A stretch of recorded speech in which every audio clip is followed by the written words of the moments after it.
March 6th, my utmost for his highest. Amid a crowd of paltry things by Oswald Chambers. ... In much patience, in afflictions, in necessities, in distresses. 2 Corinthians 6:4. It takes almighty grace to take the next step when there is no vision and no spectator.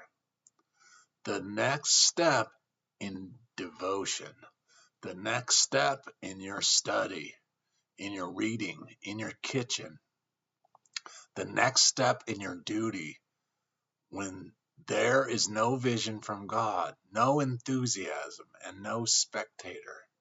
It takes far more the grace of God, far more conscious drawing upon God to take that step than it does to preach the gospel. Every Christian has to partake of what was the essence of the incarnation. He must bring the thing down into flesh and blood, actualities, and work it out through the fingertips.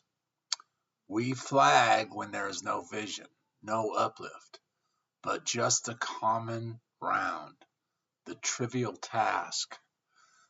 The thing that tells in the long run for God and for men is the steady preserving work in the unseen.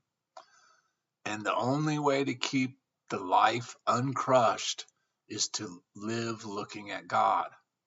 Ask God to keep your eyes on your spirit and your spirit open to the risen Christ, and it will be impossible for drudgery to damp you.